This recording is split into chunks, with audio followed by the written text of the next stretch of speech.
The call came in at 3:47 a.m. I'd been staring at my screen for hours, watching nothing happen in a county where nothing ever happens. 43 miles of empty highway in every direction. Population 847. 2 stoplights, 1 gas station. The kind of place people pass through on their way to somewhere that matters. When the phone rang, I didn't think anything of it. That's the job. Phones ring, you answer, you send help, or you don't, depending on what's actually happening versus what someone thinks is happening at 3 in the morning after too many drinks. But the caller ID stopped me cold. It was my number, my direct line. The call was coming from inside my own console, from equipment that shouldn't be able to dial itself, through a system that has no mechanism for internal calls after midnight. I answered anyway. What else was I supposed to do? 911, what is your emergency? The voice on the other end was mine. Not someone who sounded like me, not a recording played back through static and distance. My voice with my inflections, saying words I hadn't spoken yet, describing things that hadn't happened, things that were going to happen to me in the hours between now and sunrise. She's coming, my voice said. She's been looking for so long, and tonight, you're going to tell her where to find what she lost. The line went dead. I sat there for a long time, receiver still pressed to my ear, listening to the dial tone hum against my skull. That was 3 weeks ago. Tonight, the call started again, and this time, the voice on the line isn't mine. It's yours. Before we dive deeper, let us know in the comments where you're watching from. We'd love to hear from you. And don't forget to hit that subscribe button so you never miss any of our upcoming videos. My name is Claire, and 6 weeks ago, I was living a life that looked nothing like this. I had an apartment in a city that never got quiet enough to think. I had a job answering phones for an insurance company, soul-crushing but stable. I had a husband who became a stranger so gradually that I didn't notice until I was living with someone I didn't recognize. The divorce was quiet. No fighting, no drama, just 2 people admitting they'd become ghosts sharing the same space. After the papers were signed, I couldn't stay. Everything reminded me of who I'd been when I still believed in the life we were building. So I did what desperate people do. I ran. Applied to jobs I had no business applying for, in places I'd never heard of, and waited to see which one would take me. Barrow County called back first. 911 dispatcher, night shift, no experience required, which should have been my first warning. Positions that don't require experience usually don't require it because nobody with experience would take them. But I was tired of thinking. I wanted to disappear into somewhere quiet, somewhere I couldn't be found, somewhere I could figure out who I was without my marriage defining every corner of my life. Barrow County seemed perfect for disappearing. The woman who trained me, Denise, she only lasted 2 days before quitting. Wouldn't look me in the eye when she left, just handed me the keys, muttered something about the night shift being different, and drove away so fast her tires kicked gravel against the building. I thought she was being dramatic. Then I found the recordings. Hidden in a drawer beneath the main console, 7 cassette tapes, unmarked, dusty, clearly from decades before digital systems took over. Each one recorded by a different voice, each one describing the same thing. A woman who calls every night at 2:17 a.m., asking the same question over and over from a number that hasn't existed since 1998. I listened to the first tape that night after Denise left and the sun went down and I was alone in a building designed to help people who couldn't help themselves. The voice belonged to a man, older, tired, speaking in the clipped tone of someone documenting facts rather than telling a story. March 15th, 1992. Third week on the job. The calls from Sarah Chen have continued every night without exception. 2:17 a.m. Same question. Have you seen my daughter? Her name is Lily. She's 7 years old. She wandered off and I can't find her. Please, you have to help me find her. I've checked the records. There's no Sarah Chen in Barrow County, no missing child named Lily. The number she calls from traces to a payphone outside the old elementary school, a payphone that was removed 4 years ago. The recording ended with a long pause, then a whisper I had to replay 3 times to understand. I told her the truth tonight. I told her Lily was never coming back. God help me. I could hear her smiling. I didn't sleep that night. I sat at my console and waited for 2:17 a.m. the way you wait for a dentist appointment, dreading it, but knowing it's coming regardless. The phone rang at exactly 2:17. The caller ID showed a number that had been disconnected since before I was born, and a woman's voice, soft and desperate and somehow too close to the receiver, asked me if I'd seen her daughter. Her name is Lily. She's 7 years old. She wandered off and I can't find her. Please, you have to help me find her. I didn't answer. I just listened until the line went dead. Then I started investigating. If you're still watching, drop your location in the comments. I want to know where this story is reaching. Let's see who's really paying attention. Here's what the newspapers told me. Sarah Chen moved to Barrow County in 1985 with her husband David and their daughter Lily. Normal family by all accounts. He worked at a power plant 2 counties over. She stayed home, raised their daughter, became part of a community so small that everyone knew everyone's business within a week of arriving. Then Lily disappeared. July 14th, 1987. The girl walked to the elementary school for summer reading program like she did every Tuesday. Teachers saw her arrive. Other kids remembered playing with her at recess. And then, somewhere between the final bell and the walk home, Lily Chen vanished from the face of the earth. Search parties covered every inch of the county. Volunteers from 3 states came to help. Sarah Chen became a fixture on the local news, pleading for information, begging whoever took her daughter to bring her back. 3 weeks later, they found Lily's body in the desert 11 miles from town. The coroner ruled it exposure, dehydration, heat exhaustion, a little girl who wandered too far and couldn't find her way back. Tragic but explainable. Case closed. Except for one detail that didn't fit. When they found Lily, she was holding an old telephone receiver in her hand. Not a payphone receiver. The cord had been cut clean, not ripped. It wasn't connected to anything. There was no phone within miles of where she died. But when the coroner tried to pry it from her fingers, he swore he could hear static on the line. And beneath the static, a woman's voice asking if anyone had seen her daughter.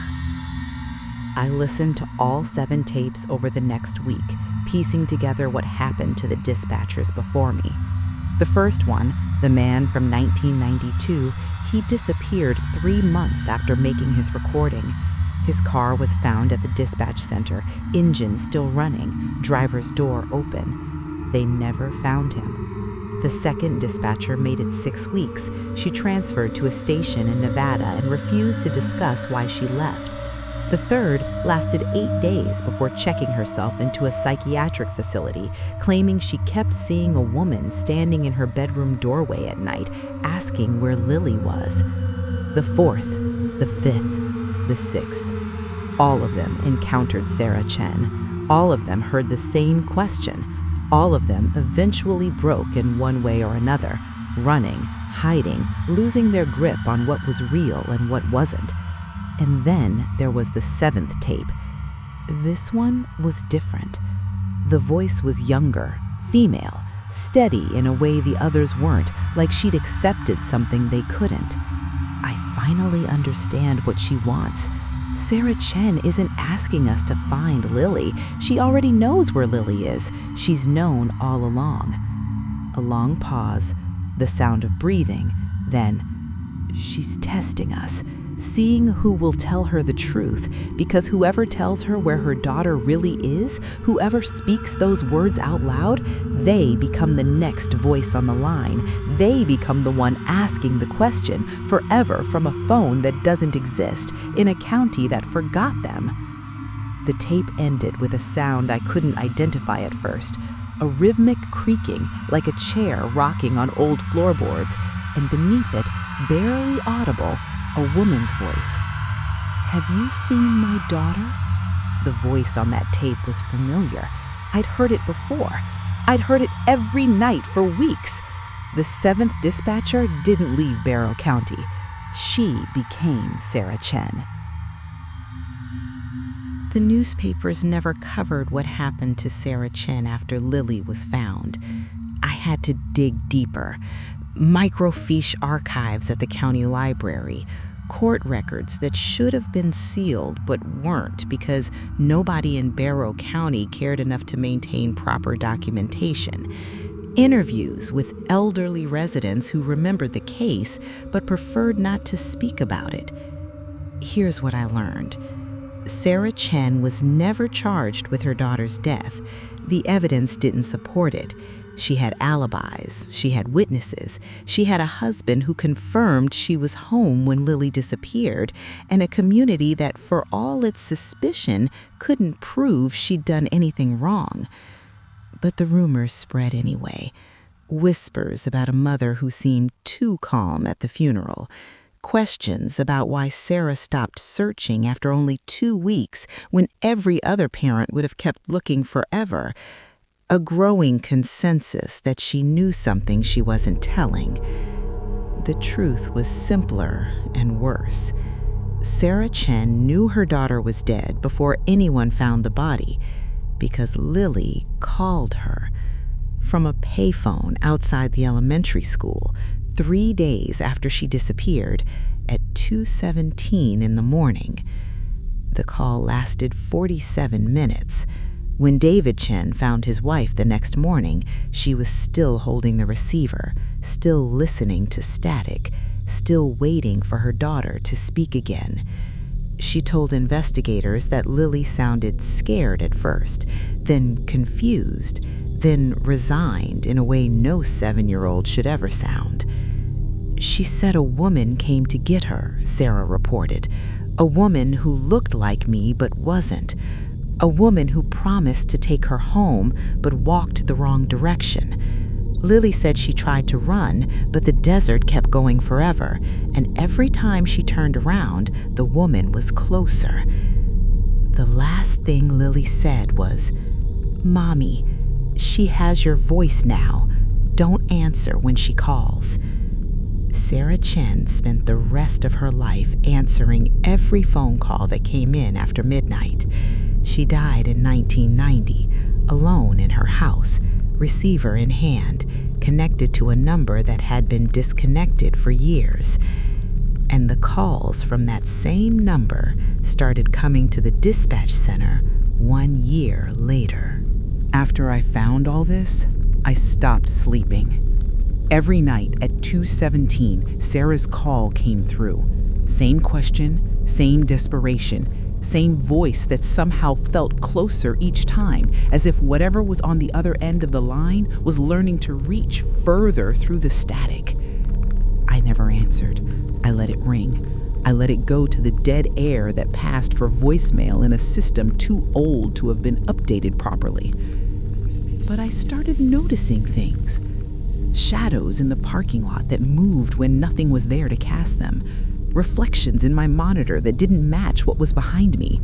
A woman standing at the edge of the floodlights at 3 a.m., there one moment and gone the next, face turned toward my window as if she could see me through the glare. And then I found the photograph.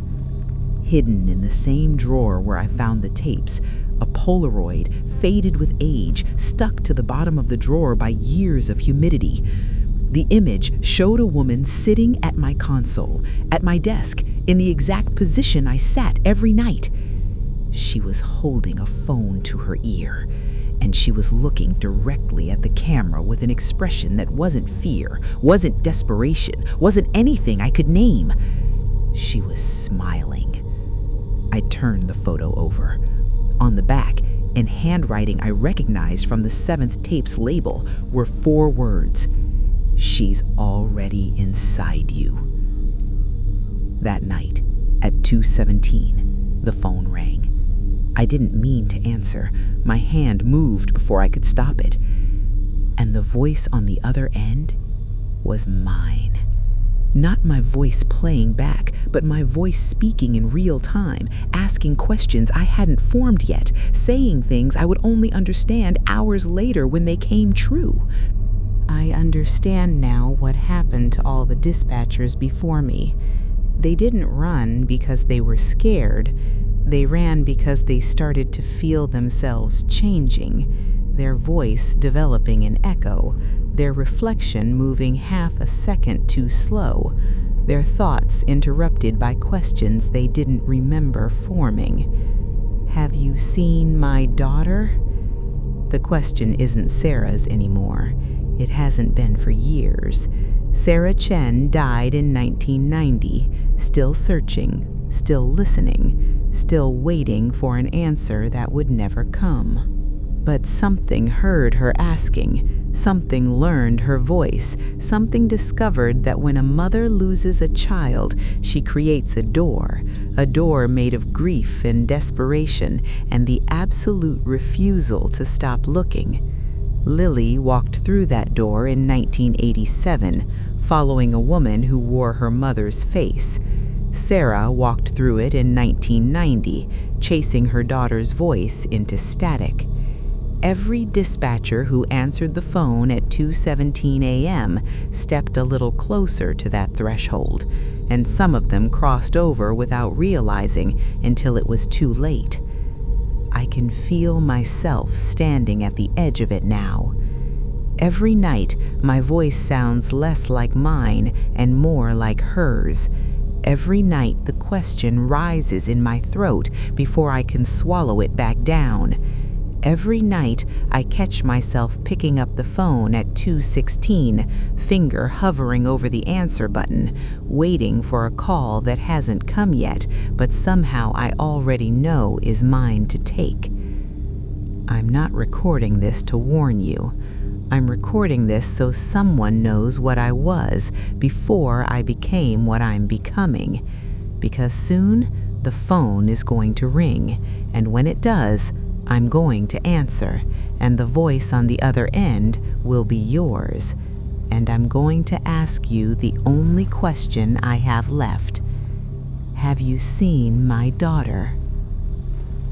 The recording light on my console has been blinking for 3 hours now. I don't remember starting it, but I can see the file growing minute by minute, filling up with words I've already forgotten saying. Somewhere in the building, a phone is ringing. Not the main lines, not the emergency system.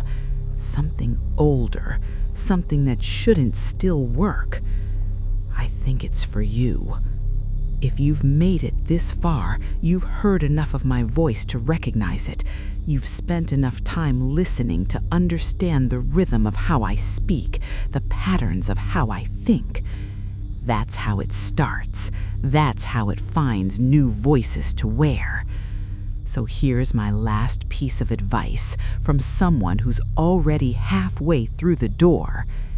If your phone rings tonight, if the caller ID shows a number that doesn't exist from a place that shouldn't be calling at an hour when no one should be awake, don't answer, because she's still looking for Lily, and she thinks you might know where to find her. And if you tell her, you become the next one asking. If this story is going to stay with you tonight, we want to hear about it. Drop a comment and tell us honestly, would you have answered that phone at 2:17 a.m.? We're reading every single response. And if you want more stories that get under your skin and stay there, check out what we're uploading next. It's about a house that wasn't on any map until a family moved into it and what happened when they tried to leave. Subscribe now, hit that notification bell, and we'll see you in the dark.